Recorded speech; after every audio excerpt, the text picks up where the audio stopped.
আসসালামু আলাইকুম রহমতুল্লাহি ওয়া বারাকাতুহু মাই ব্রাদার অ্যান্ড সিস্টার। আশা করি আপনারা সবাই ভালো আছেন। আলহামদুলিল্লাহ আলহামদুলিল্লাহ। তো সব কিছু মিলে আর কি খুব যে ভালো যাচ্ছে তা না, একেবারেই টেম্পারেচার নাই বললেই চলে আপনার। তো আবার এখান থেকে সরিয়ে সব সামার হাউসে ঢুকাইছিলাম, এখন আবার ব্যাক টু ঘরের মধ্যে ঢুকাইতে হয়েছে আমার এত কষ্টকে জাস্ট বাঁচায় রাখার জন্য আর কি। এগুলো আসলে লাগিয়েছিলাম অনেক আগে, বাট এখন বের হচ্ছে আস্তে আস্তে। এটা আপনার একটা চাইনিজ লাউয়ের মতোই আর কি, লম্বা, ওটাকে কি বলে আমি ঠিক বলতে পারবো না, দেখতে লাউয়ের মতোই আর কি, ওটাকে চাল কুমড়া বলতে পারেন আপনারা। অনেকগুলো বের হয়েছে। এটা হলো গিয়া হোয়াইট আপনার গোড, এটাকে আমাদের চাল কুমড়া যেটা সেটা, বাট এটা চাল কুমড়া থেকে লিটল বিট ডিফারেন্ট, যে লম্বা। তো এই তো। আর ওই যে আমি যে বলেছিলাম যে পাথরকুচি পাতা, যে পাতা থেকে হচ্ছে আলহামদুলিল্লাহ অনেকগুলো হইতেছে আলহামদুলিল্লাহ। দেখা যাক কতটুকু কী হয়। এই ঠান্ডাও যেহেতু হচ্ছে আলহামদুলিল্লাহ, দেখা যাক ঘরে রেখে যদি, এটা ওষুধি একটা গাছ, খুবই উপকারী পেটের জন্য আলহামদুলিল্লাহ। সো এই যে আমার ঘরে আনার পরে যেহেতু আমি চোখের সামনে রাখি, তো কী হয়েছে আমি সব জায়গায় ভালো করে চেক করে করে মোটামুটি অনেকগুলো আমার ঘরে নিয়ে আসছি, কারণ আমি যেন চোখে রাখতে পারি আর পোকাগুলো দেখলেই মারতে পারি আর কি, এভাবে করে যদি কোনো হয় বাঁচানো যায় আর কি সবগুলোকে। দেখা যাক, ওয়েদারের অবস্থা তো দেখা যাচ্ছে এত মোমেন্ট চেঞ্জিং। চলেন নিচে যাই। সো আলহামদুলিল্লাহ সবগুলো ঘরে নিয়ে আসছি, যে দেখতে পাচ্ছেন উইন্ডোর কাছে নিয়ে আসছি। কিউকাম্বারগুলো একেবারেই ঢলে যাচ্ছিলো, তো সেই জন্য ভাবলাম একটু ঘরে নিয়ে আসলে যদি বাঁচানো যায়। এগুলো চাইনিজ কিউকাম্বার। হঠাৎ করেই এত ঠান্ডা পড়ে গেলো, ভালোই যাচ্ছিলো। ইয়েস্টারডে আমি একটা আপনার ওয়াটারমেলন কিনছিলাম, দেখেন শীটগুলো মাশাল্লাহ। আর ওয়াটারমেলনটা এত মিষ্টি, আমার কাছে মনে হয় একদম খেতে বসে যে মানে পেকে যাওয়া আর কি। ওয়াটারমেলন নিয়ে আসা হয়েছে এরকম ব্ল্যাক, মানে যখনই আমরা ওয়াটারমেলন কিনি আমি কখনো এরকম ব্ল্যাক দেখি না। হার্ডলি যদি মানে আমার মনে হয় যে দুইটা একটা এরকম কালো থাকে, প্রতিটা শীট ব্ল্যাক। সো আমি বেশ কয়েকটা মানে লোভ, মানে আমাদের তো অভ্যাস মনে করেন, দেখলেই লাগাতে মন চায় আর কি। গত বছরও আমি কতগুলো কাঁঠাল গাছ লাগিয়েছিলাম, আমার 12টা কাঁঠাল গাছ হয়েছে আলহামদুলিল্লাহ। মার জন্য নিয়ে গেছিলাম 3টা, সো আলহামদুলিল্লাহ। আর আমার জন্য রাখছি 7টা, সেখান থেকে ভালো, খুবই ভালো আছে 3টা। দেখা যাক কী হয় আর কি। যেহেতু আমরা ছিলাম না, তারপরও টেম্পারেচার নিচে ছিল, তারপরেও যেহেতু বেঁচে ছিল, পাতা সহই বেঁচে ছিল, এখন দেখা যাচ্ছে গ্রোথ হচ্ছে আলহামদুলিল্লাহ। সো এই আমি ঘরে নিয়ে আসছি এগুলো সব, এই যে লেটে আপনার বের হয়েছে, বাট আমার কাছে মনে হয় ইটস নট ব্যাড, দেখলেছি যেরকমই হোক আর কি। এগুলো সেম, আমি আসলে চাইনিজ, ওই যে বললাম আমার একটা কাস্টমার ছিল, সে দিয়েছে, তো আমার অত ভালো ধারণা নেই এগুলো সম্বন্ধে, বাট আমি এবার লাগাবো ইনশাল্লাহ। আমাকে কেউ একজন বলবেন এটা কি আমাদের দেশে যে আমরা পাটের শাক বলি সেটা কিনা, বিকজ ওই চাইনিজ ওই আমার কাস্টমারটা আমাকে দিয়েছে অনেকগুলো শিট। সো আমি জানি না এটা কি, আমার কাছে কেন যেন মনে হচ্ছে দেখে পাটের শাকের মতো মনে হচ্ছে। সো যদি পাটের শাক হয় তাহলে আমি তো লাগাবো ইনশাল্লাহ। তো একটা আপু আমাকে বলছে একটু হলুদ দিতে, আপু আমি অলরেডি হলুদ দিয়েছি, তাতে আমার কাছে মনে হয় লিটল বিট কাজ হচ্ছে স্প্রের থেকে, বিকজ অতিরিক্ত স্প্রে করাতে পাতাগুলো একেবারে নষ্ট হয়ে যাচ্ছিল। তো আমি স্প্রে করা বন্ধ করে দিয়েছি এখন। আর এখন একটু হলুদ চারিদিকে ভালো করে ছিটিয়ে দিয়েছি। ওটা আমি নর্মালি করি, বাট এরকমভাবে এত বেশি অ্যাটাক কখনো হয় নাই, তো সেই জন্য আমি প্রিপারেশন ছিলাম না। আমার অনেকগুলো গাছের পাতা টাতা সহ, গাছ সহ মানে মাথাটা খেয়ে ফেলে, তারপরে আপনার আস্তে আস্তে পাতাগুলোর পিছন থেকে পাতাগুলো মরার মতো হয়ে যায়। তো আস্তে আস্তে এভাবে আমি যদি খেয়াল না করতাম তাহলে আমার সবগুলো গাছই, যেহেতু প্রতিদিন আমরা যাই যারা গাছ লাগাই, আমার মনে হয় ঘুম থেকে উঠে সবাই আমরা, মানে অ্যাট দ্য মোমেন্ট আমি ওরকম পারি না আগের মতো, কারণ ঘুম থেকে উঠে বাচ্চাদেরকে স্কুলে নিতে হয়, স্কুল থেকে আসতে আসতে আমি আবার আধা ঘন্টার উপরে হাঁটি, তারপরে হেঁটে তারপরে বাসায় আসি। সো তা নাহলে আর সারাদিন সময় কাজ, একবার বাসায় একবার ঢুকলে শুরু যে হয় আর শেষ হয় না। এই যে আজকে সারাদিন আপনার, এখন প্রায় সন্ধ্যা হয়ে গেছে, এখন 7:30 বাজে আপনার, সেই সারাদিনই মনে করছি একটা ভিডিও করব, তো পারি না। এই যে এই গাছগুলো দেখা যাচ্ছে যে উপরে থেকে মরে গেলো, এটা কাঁঠাল গাছ, নিচে থেকে আবার বের হয়েছে, but only this one. And আরও একটু এখানে আছে আর একটা ওইখানে আছে, ওই তো, হ্যাঁ, এই 3টা গাছ আলহামদুলিল্লাহ ভালো আছে। তো আমার কাছে মনে হয় এরা বেঁচে যাবে ইনশাআল্লাহ। আরও কয়েকটা যেগুলো উপর থেকে পাতা টাতা পড়ে মরে গেছে, ওগুলো মোটামুটি ব্যাক করতেছে, বাট আমি জানি না কী হবে এবার, বিকজ এরকম করে আমি একটা পেয়ারা গাছ পালছিলাম, 4 বছর পালার পরে মারা গেছে। সো আমার কাছে মনে হয় না কোনো হেল্পফুল হবে। তো চলুন বাইরে যাই।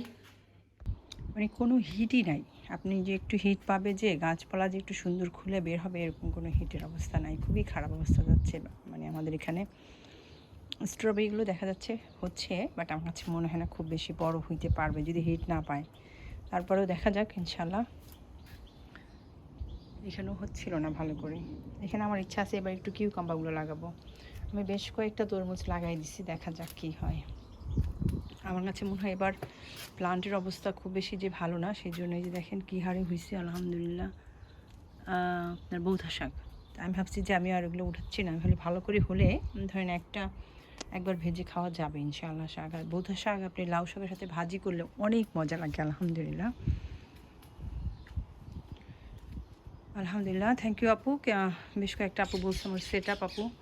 চেষ্টা করি আপু, প্রতি বছরই কিছুটা মুভমেন্ট করি, কতটুকু কোথায় রাখলে বেটার হইতে পারে চেষ্টা করে যাচ্ছি আর কি। মনে করো শেখার তো শেষ নেই, আমি সবসময় পছন্দ করি শিখতেছি, ঘুরাইয়ে দিই কোনটা কোন দিকে দিলে ভালো হবে। এবছর আমার টার্গেট ছিল, যেহেতু লাউ কিছুতেই আমি ইম্প্রুভ আনতে পারতেছি না ওইখানে লাগিয়ে যেখানে আমি লাগাই, তো এবার আমার ইচ্ছা আছে 3টা লাউ আমি এখানে দিব অ্যান্ড ওই সাইডে দিব। তো আমি ভাগ করে করে লাউগুলো দিব। এই আপেল গাছগুলো এটা তো আমার হাতে লাগানো আলহামদুলিল্লাহ, কিছুতেই ভালোভাবে বেটার করে নিয়ে আসতে পারতেছিলাম না। সো সেই জন্য আমি ভাবলাম ওইখান থেকে, আর এগুলো আমি permanent, this is the permanent, আপনার আর চেঞ্জ করব না, কারণ আমরা চাই না খুব বেশি বড় হোক। আর আমি তাছাড়া আমি দেখেছি বড় বড় যে গার্ডেনগুলো যেখানে পিক করতে বলে, পিকের জন্য ডাকে আপনার বড় বড় আপনার ফার্মে, আপেলের ফার্মে, আমি তাদের সব জায়গায় দেখছি খুব ছোটো রাখে গাছগুলোকে, যাতে করে আপনি হ্যান্ড পিক করতে পারেন খুব সহজেই।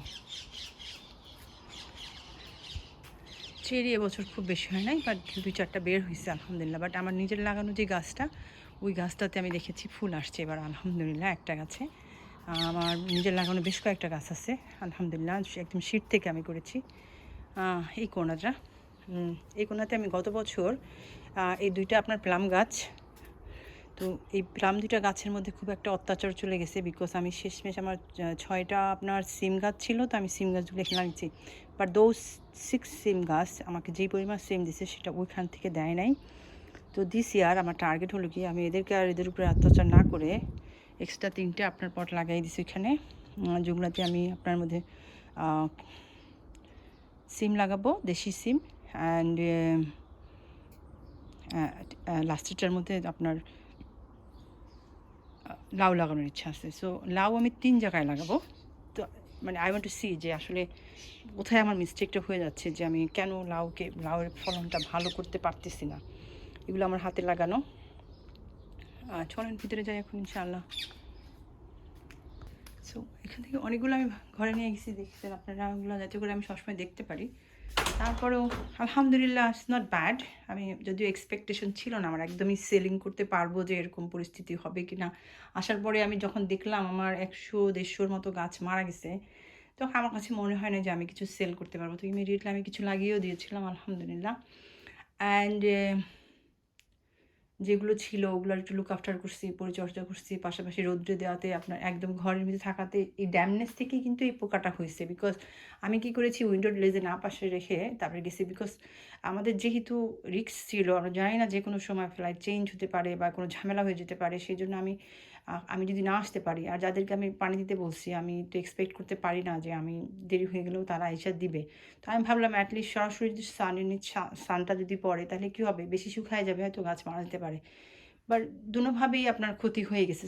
সানের সাহায্য থাকলে হয়তো কিছু গাছ যেগুলো থাকতো ভালো থাকতো, but I can't afford to give মানে সূর্যের মধ্যে। আর আমার ভুল হয়েছে, আমি যদি আবার এই রুমটাতে রেখে যেতাম, বাট আমি আবার মনে করেছি যদি মাইনাসে চলে গেলো অ্যান্ড দেন টানা 2-4 দিন থেকে যায়, তাহলে এই রুমের মধ্যে থাকলেও ইট ক্যান ডাই।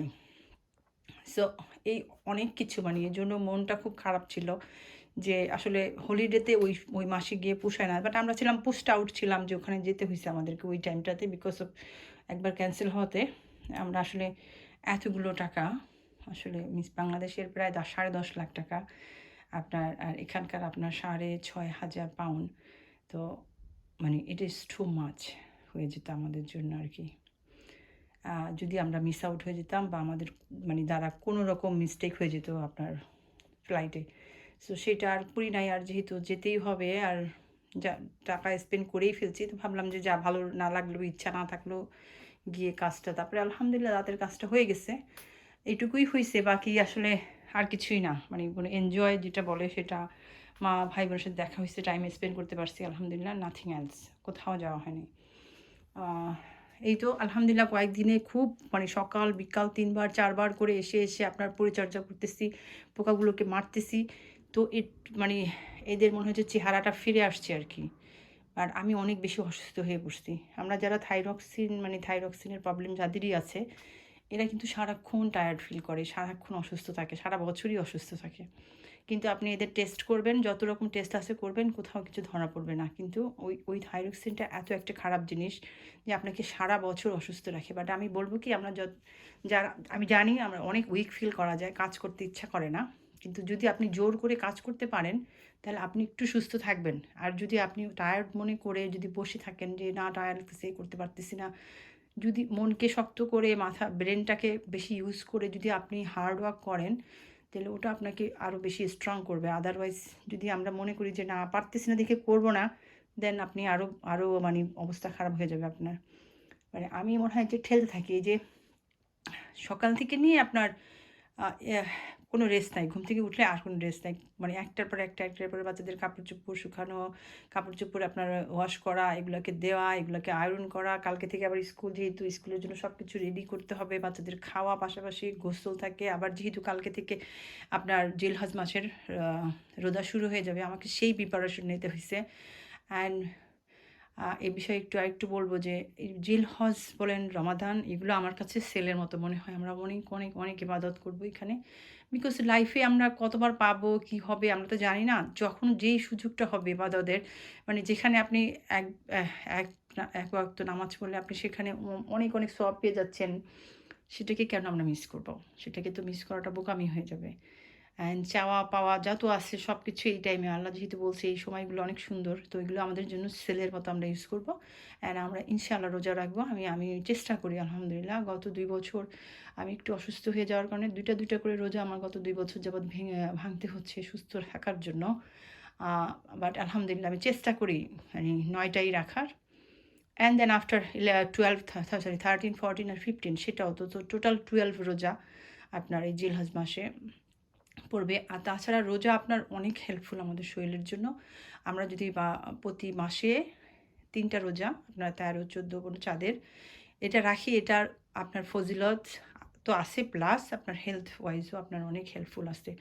আর এরপরে থেকে আবার শুরু করতে হবে আপনার সোম আর বৃহস্পতিবারই রোজা রাখা। সো সপ্তাহে 2টা রোজা যদি আপনি রাখতে পারেন, এটারও অনেক আপনার মেডিকেল সায়েন্সে বলেন, আপনি যেদিকেই বলেন, আপনার সর্বদিক থেকে আপনার অনেক হেল্পফুল।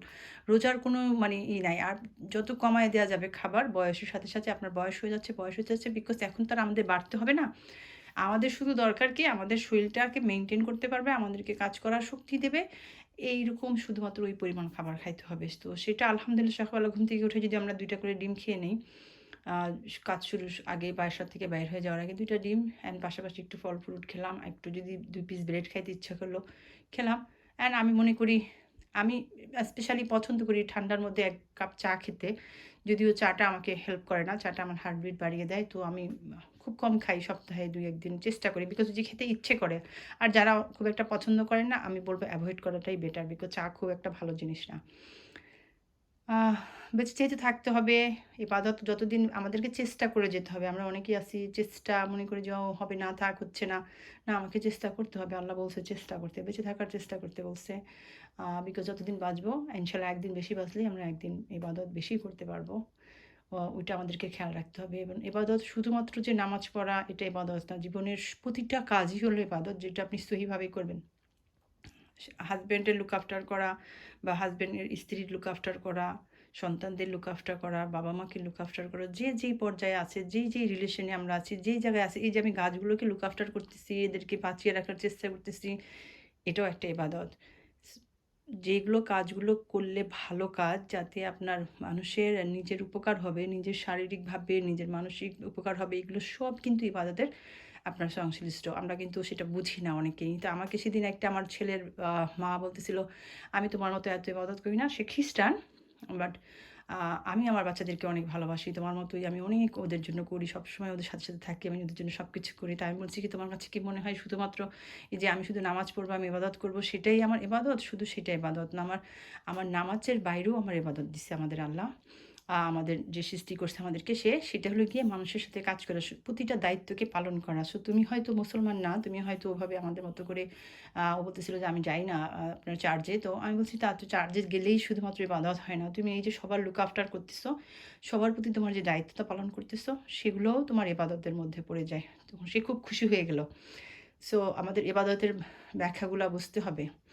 আরেকটা বিষয় নিয়ে ছোট্ট করে একটু আজকে বলবো, সেটা হলো গিয়ে আজকাল মহামারীর মতো আমাদের সমাজে বাচ্চা না নেওয়ার একটা টেন্ডেন্সি শুরু হয়ে গেছে, এবং অনেকেই একটা দুইটা। আমি বলবো কি, এটা আসলে আপনাদের পার্সোনাল ম্যাটার না, এটা আমাদের সামাজিক ম্যাটার। বিকজ আল্লাহ যেহেতু যে প্রসেস বলছে, আমাদের বাচ্চা হবে, তারা বড় হবে, বিয়ে হবে, বিয়ে হলে বাচ্চা নিতে হবে, এবং যে যত বেশি বাচ্চা নেবে, বিকজ তাতে আপনি চিন্তা করেন, যদি আপনি একটা বাচ্চা নিলেন, ধরেন আপনার ছেলে হলো, আরেকটা মানুষও সেটাই চিন্তা করলো, তারও একটা ছেলেই হলো, আরেকটা মানুষও চিন্তা করলো যে তাহলে আপনি কাকে বিয়ে করবেন? আর তখনই কিন্তু এই যে অল দিস যেগুলো আল্লাহ নিষেধ করছে, যেগুলো আমাদের মানে যেগুলোর জন্য আল্লাহ অনেক অনেক জাতিকে ধ্বংস করে ফেলছে, সেইগুলো হওয়ার সুযোগ থাকবে। তখন ছেলেরা তো মেয়ে পাবে না খুঁজে, তখন তো ছেলে ছেলের সাথে ফ্রেন্ডশিপ করবে। আবার যদি ধরেন সবগুলো মেয়েই হইলো, একাধারে অনেকগুলো মেয়ে হইলো, তাহলে আপনি আপনি তো অপরচুনিটিই নাই। এজন্যই হয়তো আল্লাহ বলছে বেশি বেশি বাচ্চা নিতে, যে যতটুকু সম্ভব, যতটুকু পসিবিলিটির মধ্যে। আর যারাই বলবেন যে ওকে খাওয়া পালা পালা এরকম, কিছু কিছু মানুষ আবার আপনি জানেন না, খোঁচা নিয়ে বলে, এই দেশে বলে খোঁচা মেরে, ও তোমার কি জানি বলে, আই থিঙ্ক গভর্নমেন্টের কাছ থেকে যে আপনার একটা যে ফ্যাসিলিটি পাওয়া যায় বাচ্চা নিলে, ইভেন তারা সবাই জানে যে আমি আজ পর্যন্ত আমার কোনো বাচ্চার জন্য আমরা বিকজ অফ আপনার এটা স্যালারির উপরে ডিপেন্ড করে, পরিস্থিতির উপরে ডিপেন্ড করে, আপনি কাকে গভর্নমেন্ট ওই হেল্পটা দিবে, ওগুলোর মধ্যে আমরা পড়ি না, আলহামদুলিল্লাহ, আল্লাহর কাছে শুকরিয়া। বাট মানে এটা হলো মানুষকে ছোট, কোনো মানুষই ওই ওই আপনার মাসে কত টাকা হবে আমি ঠিক জানি না, বাট খুব বেশি হবে না। গভর্নমেন্ট তো আপনাকে অনেক টাকা একদম মানে ফুর্তি করার মতো টাকা দিবে না। সেই বাচ্চার টাকা দিয়ে আপনি বাচ্চা পালবেন, নাকি আপনার ফুর্তি করবেন, আপনার সংসার চালাবেন? সো এরকম হেয় মনের মাঝে মানুষগুলো যারা মনে করে যে সরকারের টাকা দিয়ে চলার জন্য সন্তান নিচ্ছে, এটা আসলে খুবই খারাপ একটা বিষয়। যার যত সন্তান বেশি, তার আমি মনে করি সে হয়তো অনেক বেশি আপনার ধনী। তো একই ওই সেই মহিলাটা, উনার বাচ্চা হচ্ছিল না, তারপরে যখন বাচ্চা হওয়া শুরু করছে, সে ৫টা বাচ্চা নিছে, আলহামদুলিল্লাহ। তো মহিলাটা আসলেই ভালো মানুষ। সে আমি দোয়া করি আল্লাহ যদি তাকে কবুল করেন, সে যেন মুসলিম হয়ে যেতে পারে একটা সময়। সে আমাকে খুবই পছন্দ করে। তো সে যদি কি আসা যাওয়া করতে থাকে, ইউ নেভার নো, আল্লাহ যদি তাকে মুসলিম হিসেবে কবুল করে, ইনশাআল্লাহ। সে খুবই ভালো মানুষ, সে বাচ্চা নিচ্ছে, সে খুবই বাচ্চাদেরকে পছন্দ করে। সে বলে কি, আমি কি খুব বেশি বাচ্চা নিয়ে ফেলছি? আমি বলছি যে না, তুমি তো আমার থেকেও ধনী, কারণ তোমার ৫টা বাচ্চা আর আমার মাত্র ৩টা। সো যাদের যত বেশি বাচ্চা সে তত ধনী। নিজেদেরকে ওই যে ১টা ২টা বাচ্চা নিয়ে অসুস্থ মস্তিষ্ক আমি মনে করি এদের। সো এদের সুস্থতা দরকার আছে, আমাদের সমাজকে সুস্থ করা দরকার আছে, আর এটা কারো পার্সোনাল ম্যাটার না। ওকে? তাহলে এরা হলো গিয়ে আমাদের সমাজের জন্য বোঝা। এটা আমরা যেন একটু এক্সপ্লেইন করি সবাইকে সুন্দরভাবে। হ্যাঁ? কাউকে তো প্রেশার দিয়ে বোঝানোর জন্য, আর আপনি না করতে চাইলে তো আমাদের জোর নাই। কিন্তু আমরা আমাদের সমাজকে ধ্বংসের দিকে যেন ঠেলে না দেই। কারণ আপনি ঠেলে দিচ্ছেন, সেজন্য আমাদেরকে বলতে হচ্ছে। এজন্য বলতেছি না যে আমাদের কোনো বেনিফিট আছে, কোনো বাচ্চা জন্ম নিয়ে আমাকে মা বলবে না, আমার জন্য কোনো কিছু করবে না। আমি আমার দায়িত্ব পালন করছি, অ্যান্ড আমি বলব সবাই যেন আমরা করি যারা আমরা আছি। যতদূর সম্ভব আমরা চেষ্টা করব, যত বেশি বাচ্চা আমাদের সন্তানদেরকে শিখাইতে হবে যে বাচ্চা বেশি নিতে হবে। যদি খুব বেশি মনে করতেছে, আরও অ্যাটলিস্ট ৩ থেকে ৪টা তো ডেফিনিটলি নেওয়া উচিত। ৩টা অথবা একদম সর্বনিম্ন হলেও ৩টা বাচ্চা ডেফিনিটলি নেওয়া উচিত। বা আমার কিন্তু লাকি দেখে আল্লাহ আমাকে দিয়ে ফেলছে। আমি তো মরেও যেতে পারতাম, বা আমি হয়তো একটা হয়ে গেলে আর হইতো না হয়তো। আর যেই পরিস্থিতি আমার ছিল, তবু আমার আল্লাহ আমাকে যে দিছে, আমি শুকরিয়া আদায় করে শেষ করতে পারবো না। সুযোগ থাকলে আরও যদি আল্লাহ দিতেন, আলহামদুলিল্লাহ, I would been happy. But আলহামদুলিল্লাহ, যতটুকু দিয়েছে আমার নসিবে, যতটুকু আমার আল্লাহ লিখছে, আমি এর থেকে বেশি তো পাবো না। আমি সবসময় বলি আমরা অনেক চেষ্টা করব সবাই যেন ভালো থাকি, অ্যান্ড সবাই যেন ভালো থাকি টুগেদার, সেজন্যই বলা। That's all. মানে আমার তো হয়েই গেছে আলহামদুলিল্লাহ, আমার দিন তো শেষ, বাট সবাই যেন ভালো থাকতে পারি, ফিউচারও যেন ভালো থাকতে পারে, সেজন্যই বলা। তো ভালো থাকবেন, দোয়া রাখবেন, অ্যান্ড অনেক অনেক ইবাদত করবো নেক্সট 10 দিন ইনশাআল্লাহ। অ্যান্ড আসসালামু আলাইকুম, জাযাকাল্লাহ খায়রান।